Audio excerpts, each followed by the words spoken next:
kamusta kayo? Hope you're all doing well. And welcome to 1111 Pinoy Tarot. This is a general reading for love or romantic situation.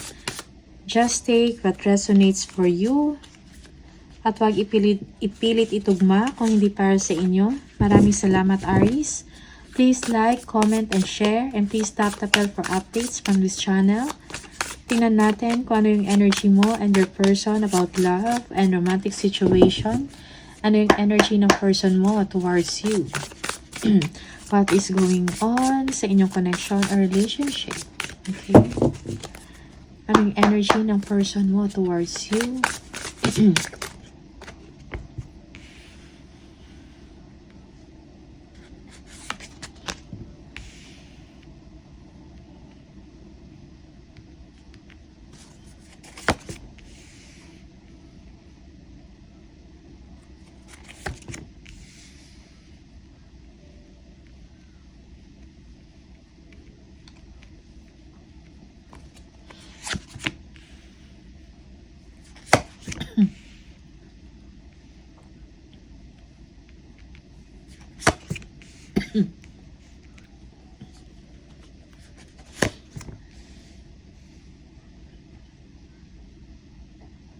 Okay.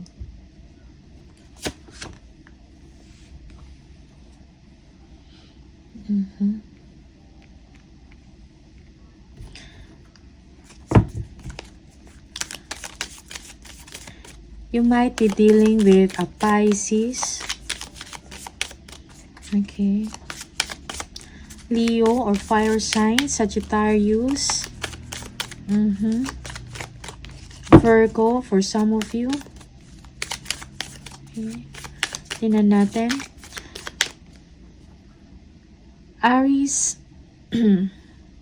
kung meron mang gulo or meron man fighting or arguments in your situation or with your person, gusto ng person mo na maayos ito at mapag-usapan, no? Kung ano ang naging problema or kung ano yung tama or dapat gawin para maayos ang dynamics ng inyong connection or relationship.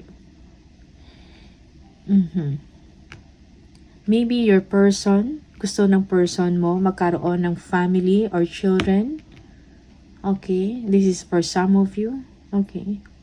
Gusto ng person mo merong respect, trustworthiness, no? Merong honesty in the relationship. Okay? You are doing well, or this person, yung person mo, financially, he or she is secured, no? Yeah. He or she wants to provide also and support kung ano man yung kailangan sa inyong family or sa inyong relasyon. Okay? Or sa inyong connection.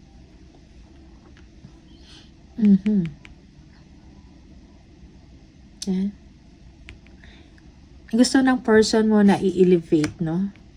Ang inyong pagmamahalan, sincerity, and honesty, and trust. Okay? You are a person, Aries, na parang gusto mo balansehin yung situation mo. No? Ayaw mo magpadala-dala sa anger, okay, or negative emotions.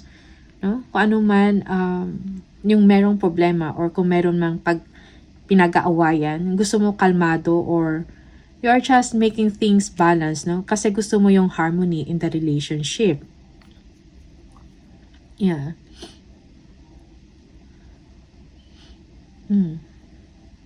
Yeah, gusto mo rin talaga Aries is settle. Kung ano man yung mga worries ng person mo. Okay? You don't want your person to expect the worst, no? Ayaw mo, kumbaga, gusto mo mawala yan sa isip ng person mo. Gusto mong magkaayos kayong dalawa. Okay? Merong pagkakaintindihan or meet halfway kung ano yung pwedeng gawin para masolusyonan kung ano man yung mga fighting arguments or cause ng problema ninyo. Okay? Yeah, there is gusto mo yung may magandang pagbabago, no? Sa inyong sitwasyon. Like, you want things to change for the better. No? Gusto mo yung dynamics ng inyong relationship, merong positivity. Parang walang gulo, parang walang away, parang worry-free, something like that. Okay? And nag-iisip ka ng mga paraan. Yeah. You are analyzing, no, the situation para ma-meet din yung expectation ng person mo. Your person also is just waiting for you. Kung ano yung gagawin mo, ano yung hakbang na mga gagawin mo. Okay? Yeah, para ma-settle or maayos ang inyong problema. Yeah, kailangan ng teamwork sa inyong relationship, no? Hindi yung isa lang ang nagtatrabaho or isa lang ang may gusto nito, something like that. Dapat pareho. Okay? You want fairness also, Aries, in the relationship, no? Give and take. Most especially when it comes to your finances, no? Security, no? Financial security ng inyong pamilya or ng inyong relationship. Okay?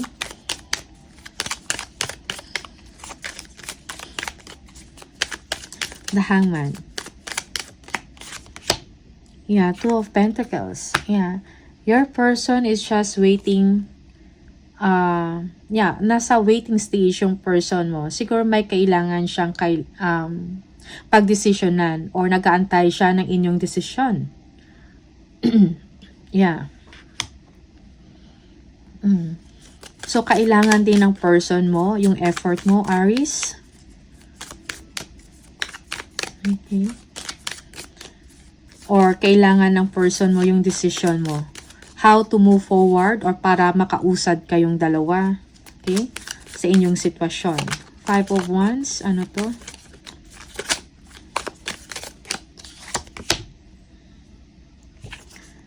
Yeah, Eight of Wands. Yeah, your person is expecting, no, na maging maayos yung sitwasyon nyo.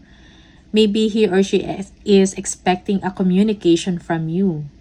Yeah.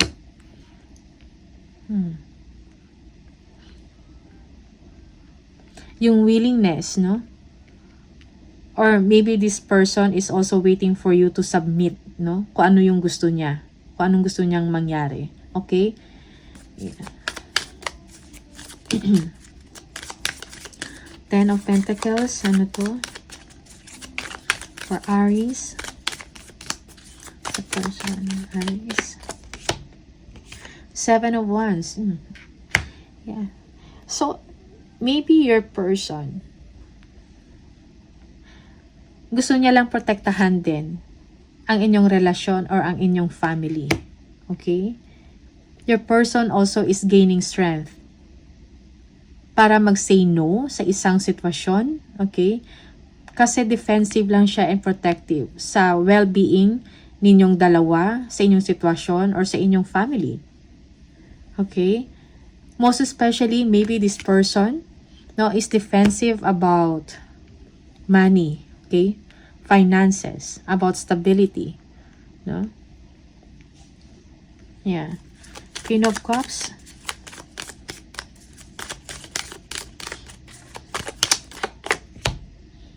Yeah. Your person is hoping na maintindihan mo siya, Aries, kung ano ang kanyang pinaglalaban. Okay? Yeah. Gusto niya, mahal ka ng person mo and he or she is expecting na i-equate, no? Kung ano yung pagmamahal, yung feelings niya sa inyo. Kung protective man siya, gusto niya dapat parang ganun ka din. Yeah. So, your person needs your compassion, no? Towards him or her or sa inyong family. Okay, just take what resonates, Aries. This may or may resonate with you. Kunin nyo lang kung ano yung para sa inyo.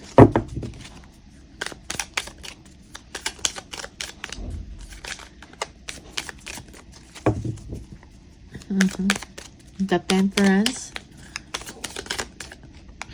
Yeah, Four of Wands. Yeah, you just want. Yeah. So, Aries, parang ikaw yung person na ayaw mo ng gulo, okay? Gusto mo everybody is happy or yung family mo is merong contentment, no? Merong joy and contentment sa home life mo. Yun ang gusto mo, okay? Merong kaayusan and kasaganahan at the same time. Yeah. You are also honoring, no, your commitment with your person.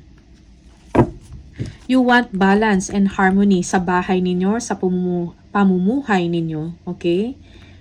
Yeah, or sa dynamics ng relationship. That's what you want.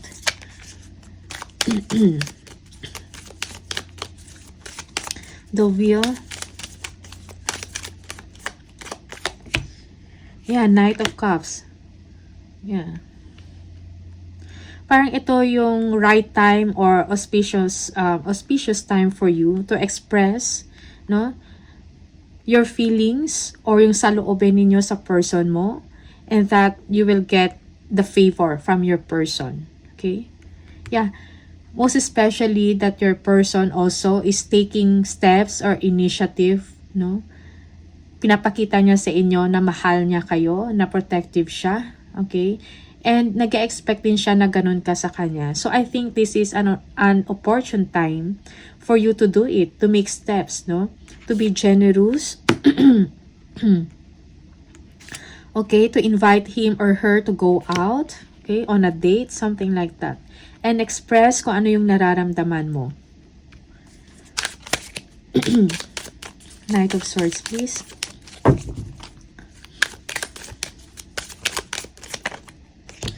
Yeah, you just want the worries to be gone, no? Parang gusto mo yung palayain ang relationship nyo, yung sitwasyon nyo sa negativities or sa worst, okay? You are driven, you are determined, okay, na ayusin ang inyong family dynamics, no? Or ang dynamics ng inyong relasyon or connection. Yeah.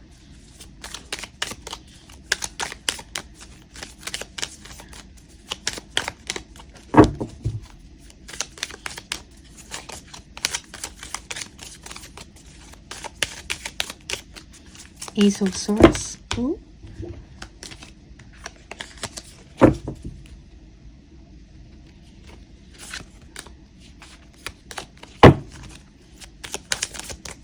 Ace of Swords, ano to? Ace of Swords, please. Yeah, Eight of Cups. Let go, no? Kung meron mga resentment, let go. Because you are gaining clarity, you are gaining the truth of the situation. Okay, so kailangan ng move forward. Walk away from negative thoughts, no? Or negativities in your situation, okay? Or kung there is something in you also, no? Na parang bumabalik ka sa pagiging, what you call this, yung parang, hindi naman matigas ang ulo or something like that. So, you have to let go of that situation. Okay? Or yung ganyang dynamics na parang negative, okay? Expecting the worst, okay? Parang self-fulfilling prophecies na parang parang wala kang nakikita na positivity, okay, in a situation. So, let go of that, okay? You need to have the willpower for you to change, no? Yeah, for the better. Yeah. For some of you, you are moving forward sa kung ano yung goal mo, okay? Yeah. Yeah, because you want to be successful. You want to succeed in something, no? Either sa work mo to, okay? Sa inyong ginagawa or sa inyong relationship. Just take what resonates for you. But definitely, you don't want any nonsense, okay?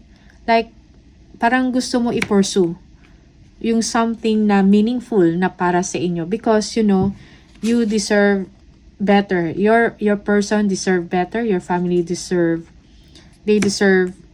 better. Okay?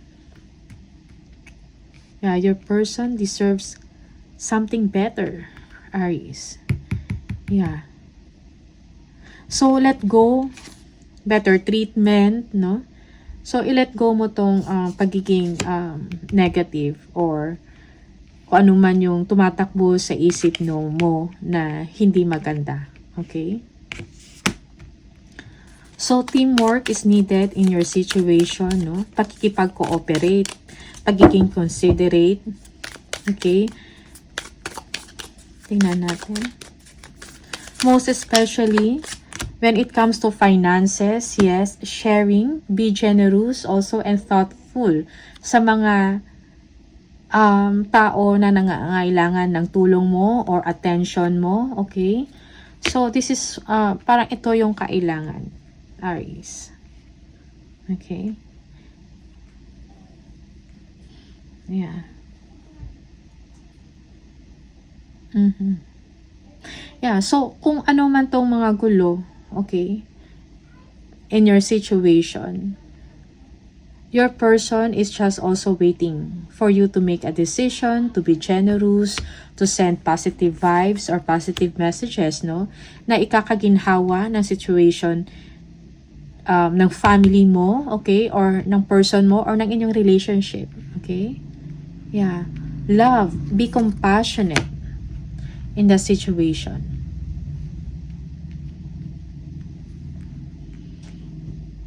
Okay?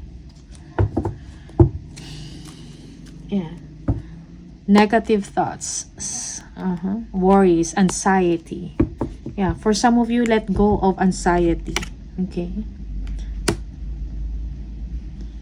Okay. Magbibigay siya ng problema sa inyo.